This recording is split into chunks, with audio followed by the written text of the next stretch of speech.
देखिए, नर्मदा नदी के किनारे, नर्मदा नदी के किनारे एक चिल देख रहे हैं, एक चिल और एक सियारा, दोनों वहां पे रहते हैं।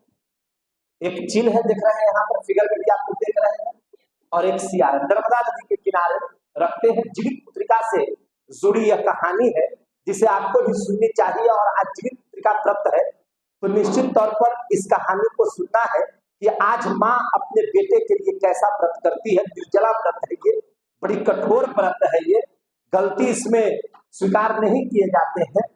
तो अब जब ये दोनों नर्मदा नदी के किनारे रहते हैं तो देखते क्या है कि कुछ औरतें पूजा पाठ कर रही हैं, अपने बच्चों के लंबी उम्र के लिए क्या कर रही है, पूजा पाठ कर रही है। उन लोगों को पूजा पाठ करते देख इन दोनों ने भी सोचा कि क्यों न हम अपने पुत्र को भी बचाने के लिए पूजा पाठ करें।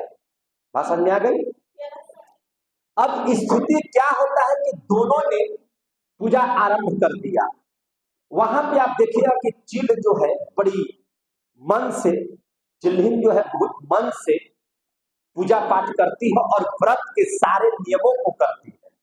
वही सियारी जो होती है, इसको भूख लगने की वजह से या वैसे भोजन को देख लेने की वजह से इसका भूख बर्दाश्त नहीं होता है। व्रत दोनों ने रखा और इसने क्या किया, पूरे मन तन से और पूरे व्रत के जो नियम कानून होते हैं उसका पालन किया, जबकि इस व्रत में भूखे रहने की परंपरा थी और उस चीज का पालन ही नहीं कर पाई और चुप्पे से जाकर के यह सियारन भोजन कर दिया। यह भोजन कर दिया, सियारन क्या कर दिया, भोजन। अब ये दोनों का अगले जन्म में दोनों बहन बन करके अवतरित होती है, राजकुमारी बन करके। क्या बन करके, राजकुमारी बन करके ये होती है, जिसमें सियारन जो होती है बड़ी बहन के तौर पर बनती है और चिल जो है छोटी बहन के तौर पर यहाँ पर दोनों बहन के रूप में जन्म लेती है। दोनों की शादी बड़ी धूमधाम से होती है, इन लोगों के बच्चे होते हैं। तो देखा जाता है कि जो चिल्हिन है इसके बच्चे बड़े सुंदर, बड़ी स्वस्थ और है ना लंबी उम्र के हैं और इनके साथ बड़े अच्छे से सारे बच्चे रह रहे हैं। वहां खूबसूरत ये जो सियारी जो अब राजकुमारी बनकर के आई थी, इसका भी बच्चा होता है, लेकिन बच्चे इसके बहुत ज्यादा दिनों तक जीवित नहीं रह पाते, है कि नहीं। और इस बात से सियारन को बहुत जलन होता है, इस बात से सियारन को क्या होता है, बहुत जलन होता है कि मेरे बच्चे नहीं जीवित रह रहे हैं और तुम्हारे बच्चे कैसे जीवित रह रहे हैं।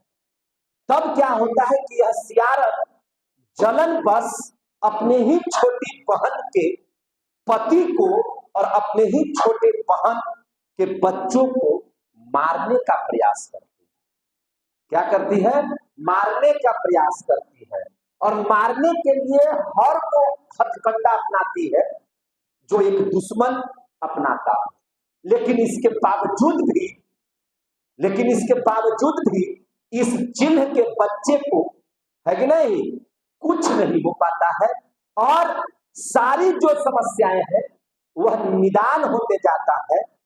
तब जाकर के सियारिन अपनी बहन से कहती है कि बहन, हमारे बच्चे मर रहे हैं, हमारे बच्चे जीवित नहीं रह पा रहे हैं, तुम्हारे बच्चे बड़े है ना तौर तरीके से जीवित रह पा रहे हैं। मैंने उन्हें मारने का भी प्रयास किया, मेरे अंदर जलन उत्पन्न हो रहा है ना, तुम्हारे बच्चों को देख करके कि तुम्हारे बच्चे कैसे जीवित रह रहे हैं और मेरे बच्चे कैसे मरते जा रहे हैं। तब वही उसकी छोटी बहन के तौर पर जो चिन्ह थी वह बताती है कि याद करो पीछे जन्म की कहानी को, कि जब तुमने और हमने व्रत रखा था तो मैंने अपने व्रत को बड़े नियम कानून से पालन करते हुए पूरा किया था, जबकि तुम सबों से छुपा करके अपने पुत्र के मुंह को त्यागते हुए तुमने भोजन कर दिया था, जिसका परिणाम तुमको इस जन्म में मिल रहा है और तुम्हारे बच्चे अब जीवित नहीं रह पा रहे। ऋषि मुनियों के साथ इन लोगों ने बड़ी तपस्या के बाद जो है कहा कि फिर से तुम एक बार अपने पुत्र को जीवित रखने के लिए एक व्रत करो। और वही जीवित पुत्र का व्रत जो होता है, जो आज 25 सितंबर है ना, ये आज कौन सा दिन है? 25 सितंबर। 25 सितंबर की जो आपकी मां अपने पुत्र को बचाने के लिए जो व्रत की है, वही व्रत करो। और वह व्रत करती है और उसके पुत्र फिर से जीवित हो जाते हैं। उसके पुत्र क्या हो जाते हैं? फिर से जीवित हो जाते हैं।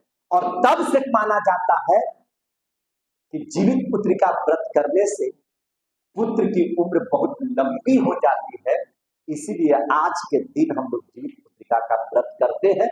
और मेरी माँ जो है जीवित पुत्रिका व्रत करके हमारी लंबी उम्र की कामना, जीवित पुत्रिका व्रत करके है ना, भगवान से वरदान मांगती है कि मेरे पुत्र की आयु लंबी हो। अच्छा लगा कहानी? बहुत बहुत धन्यवाद।